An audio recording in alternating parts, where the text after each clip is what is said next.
Hey, my Ruggard electronic dry cabinet finally arrived, so come join me as I open it and see what's inside and give my initial thoughts. Okay, so I finally got it out of the box. I decided to not bore you with that process. So in a nutshell, this is how it looks. Roughly, it's about 20 inches high and I think about 21 inches wide and roughly about 14 inches deep. For those of you who may be interested in that kind of information. It doesn't feel as heavy as I thought it would have been, but the material seemed to be pretty solid metal. The front is glass, which is like a magnet detector, but you know, a fingerprint magnet. So just be mindful of that. But outside is pretty basic. To the top here, you have the display and the controls, where you can adjust the humidity that you want. I don't think you could adjust the temperature, but it at least records or let you know what temperature is within the box. Inside, when you open it, the door swings open. There's a handle right there that you have to take off to put on the outside. I guess that's to help open the door and not create too much fingerprints on the glass panel. Inside, if we could probably get a little light. Yeah, let me move that light a bit. Inside, you don't really get much other than two foams. I guess one for the top and one for the bottom. You also get some, I guess that's the outlet or the plug, as well as the keys to lock it and the shelf holders. And of course, one of these silicone gels or silica gels, which you won't need. So it's pretty basic in terms of what you get. So what I'm gonna do is I'm gonna plug it in, let it, I guess, come to its optimal value, and then I will start packing all my equipment in there. So let's get that done. Okay, so about 4 hours has passed and I got it down to about 40% for humidity, but since I've reopened the door, it's steadily climbing. Right now it's back up to 60. So I'm gonna do this as quick as I can. I'm gonna pack all my camera gears inside to see how much could really fit in this case, okay? So on top, I've divided it into two sections. On top, I'll put my bodies and I guess whatever lens that may fit. And then at the bottom, I'm gonna put more lenses, okay? So the first camera I'm gonna put in is my camcorder. This here, I think, is a Sony FDR AX100. I had this camcorder for quite some time. It was pretty good. It still is. Shoots 4K. After that, I'm gonna put in the Canon 5D Mark III, which cannot fit on top, so I guess I'm gonna have to put it below for now. And I guess the same might be said, oh no, the Canon 5D Mark VI, no, not 5D Mark VI, what am I talking about? The 6D Mark I, actually this could fit on top comfortably. And then I'm gonna put in the Sony or the Canon G7X Mark II. This is also gonna go on top. And of course, I'm gonna put my famous Sony 7R Mark III on top. Now, a couple things to mention. I do have some battery grips, which can't really fit. At least the Canon version can't, but the Sony version can.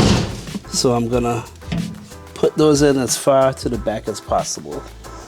Okay, I have the two grips I use for the Sony 7R3 and the 7 III. I'm actually shooting with the 7 III right now.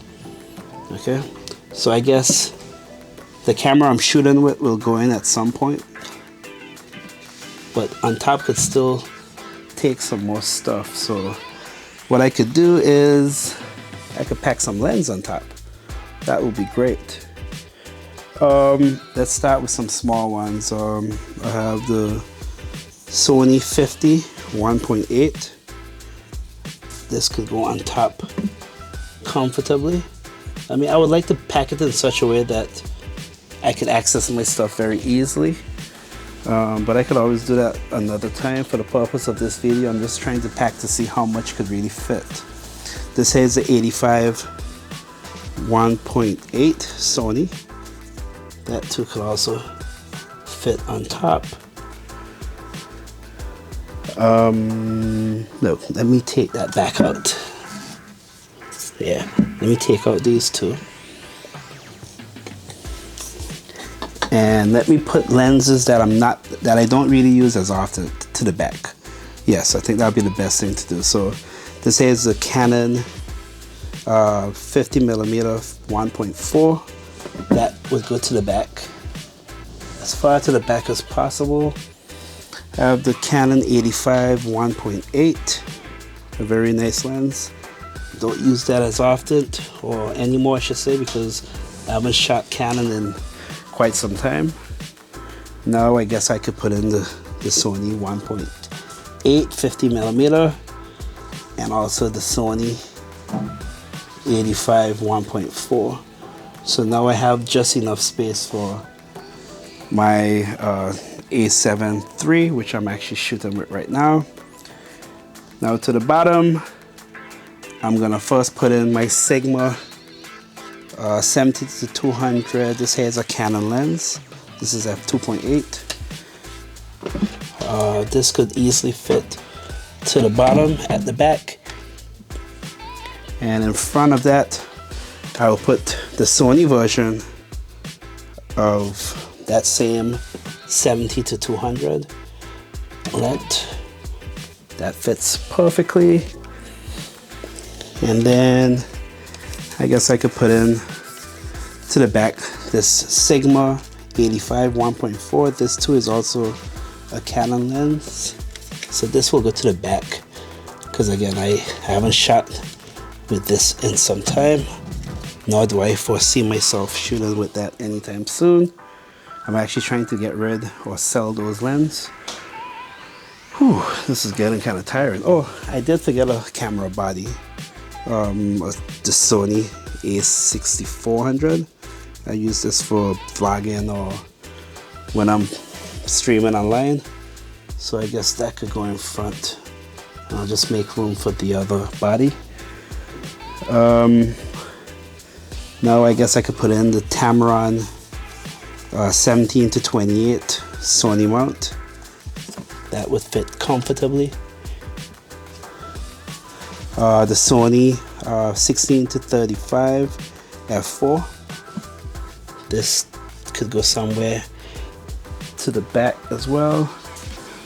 The Sony 24 to 70 2.8 G Master. Love that lens.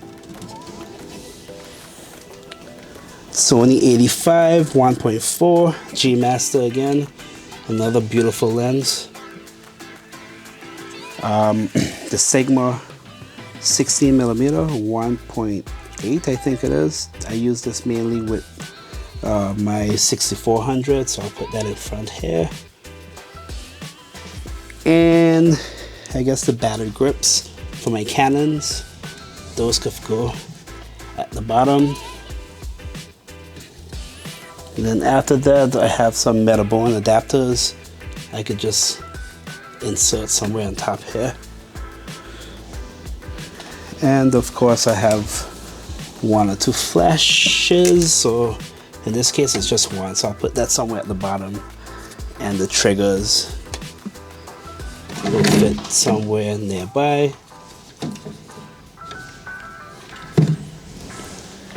And last but not least, I have some batteries, Sony as well as Canon.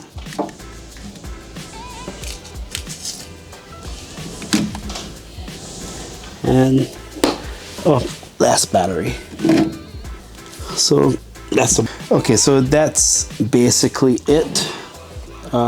We fit a total of 1, 2, 3, 4, 5, 6, 7, 8, 9, 10, 11, probably about 11 or 12 lenses inside there, and I still have the 24mm f1.4 as well as the A7 Sony, which I'm actually shooting this video with, and it still has enough space because some of the smaller lenses at the bottom I could always stockpile them on top of each other and still make more space. So I actually like this case. So it's supposed to promote dust free as well as removing all moisture from the cameras.